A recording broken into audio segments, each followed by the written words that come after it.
Thank you very much, everybody. Welcome back after lunch. My name is Tim Karlsson. I'm the Executive Director of the International Partnership for Hydrogen and Fuel Cells in the Economy.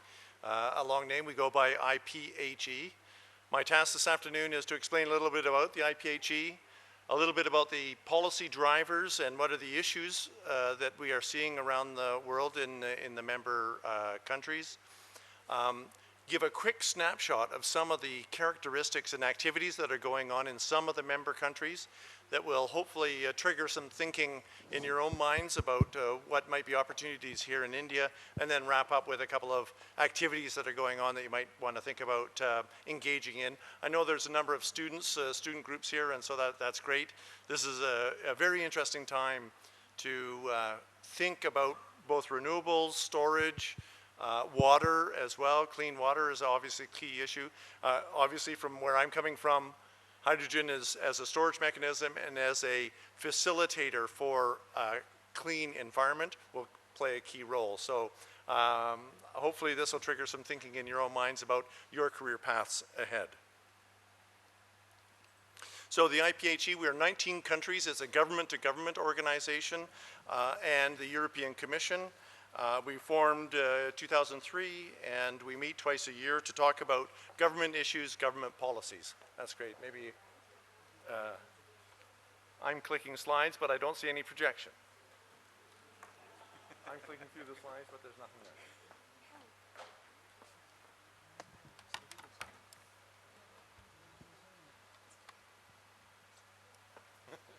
Yeah, the disadvantage.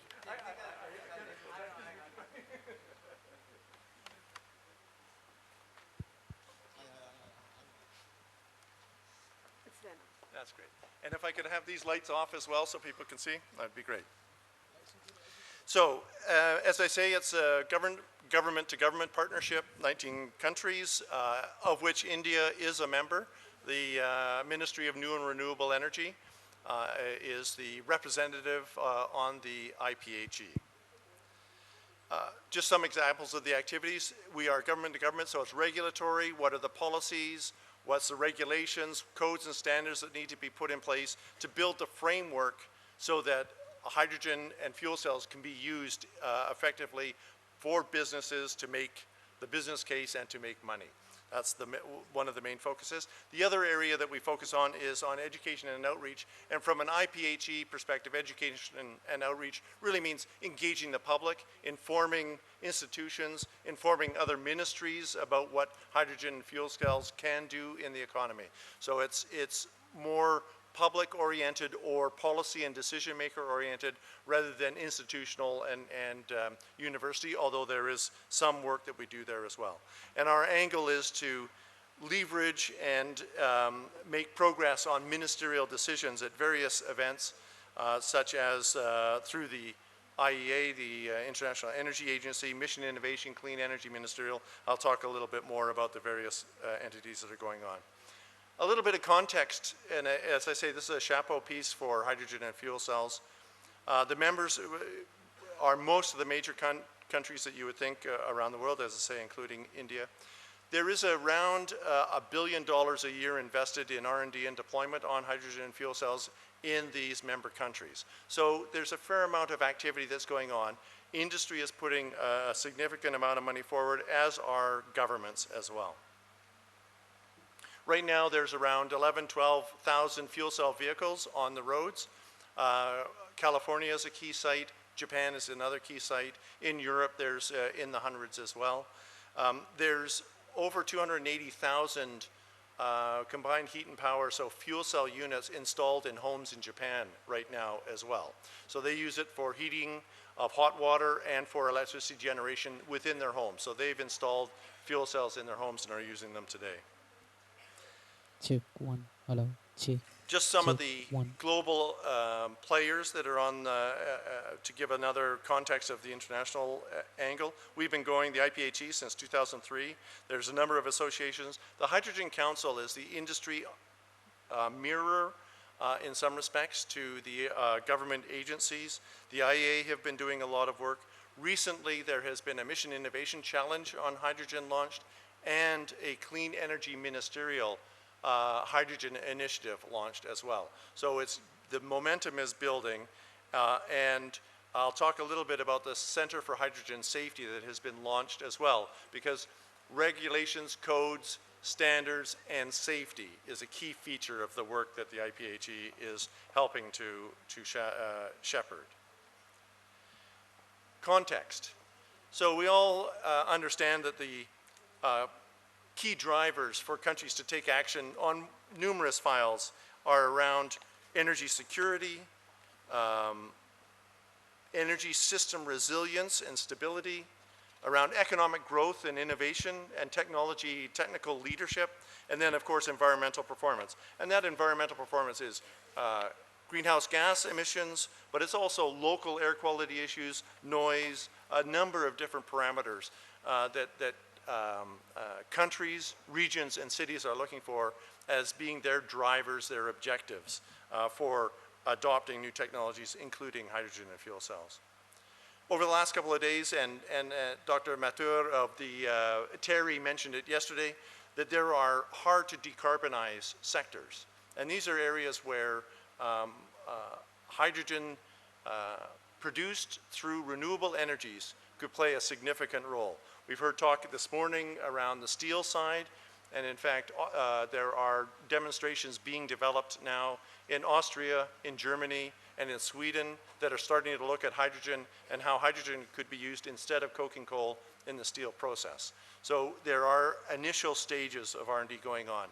Other examples where hydrogen is being considered in producing goods today, but producing them differently, is an example in the chemical industry.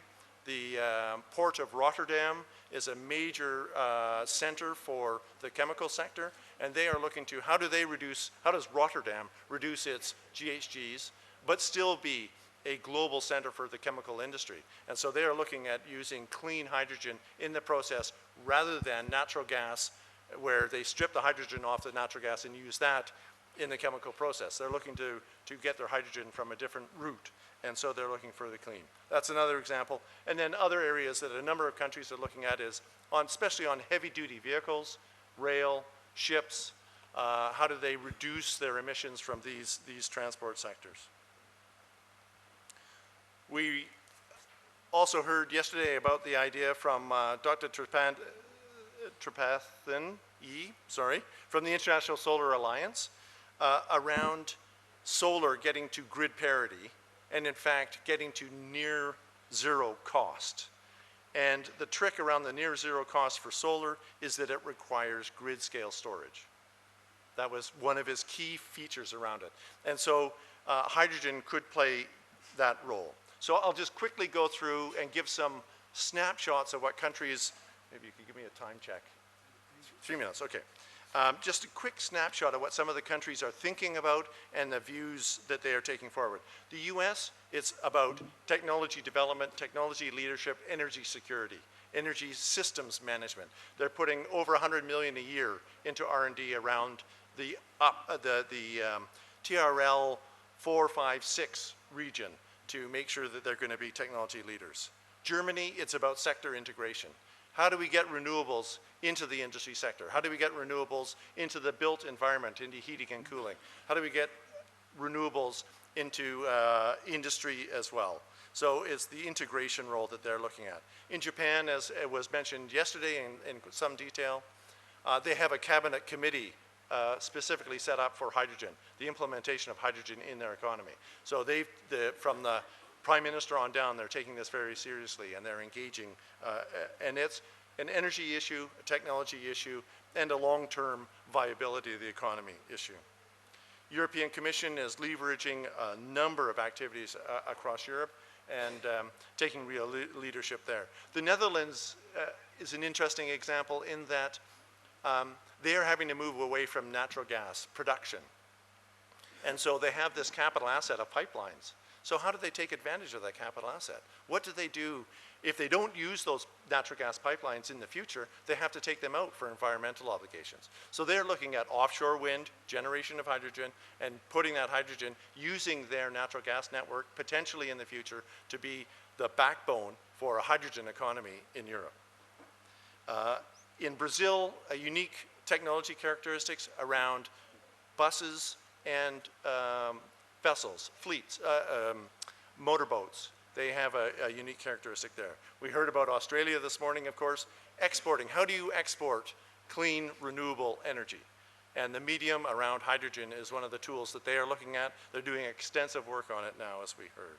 Canada, it's an innovation opportunity in sales. And in South Africa, it's kind of interesting. South Africa, platinum is a key component within use of hydrogen fuel cells. And so the issue is, South Africa producing 80% of the platinum in the world, how do they take advantage of that natural asset that they have in the future clean economy? Just in wrapping up, a couple of features. I did mention around safety being a key theme, and there's been a new Center for Hydrogen Safety has been set up under the American Institute for Chemical Engineers that engages about 60 countries and a number of institutions. And I would encourage you to look at that, and if interested, the website is there. And then just finally, in our outreach, in some jurisdictions, the date of October 8 is 10:08, and which happens to be the atomic weight for hydrogen. So what we are doing is on October 8th is an outreach activity days. And so in Europe, in the US, Canada, Japan, and others, there are now these events that will be held specifically on October 8th to engage the public. In the Netherlands, for example, they have a ride and drive, so they'll be using fuel cell vehicles and driving them around the Netherlands and other countries. In the US, it's engagement at the high school level and elementary school level. And so there's different activities on the 8th, and they share that around the world of what activities are going on. And then there's lots of information and tools on hydrogen. So I know that was a quick run through. All the slides on the countries are on the IPHE website, iphe.net, so www.iphe.net. And they're all public information. You can get details on what each of the countries are doing there and all the presentation slides. And with that, Chair, I draw my presentation to a close. Thank you. Have a ride and drive, so they'll be using fuel cell vehicles and driving them around the Netherlands and other countries. In the US, it's engagement at the high school level and elementary school level. And so there's different activities on the 8th, and they share that around the world of what activities are going on. And then there's lots of information and tools on hydrogen. So I know that was a quick run through. All the slides on the countries are on the IPHE website, iphe.net, so www.iphe.net. And they're all public information. You can get details on what each of the countries are doing there and all the presentation slides. And with that, Chair, I draw my presentation to a close. Thank you.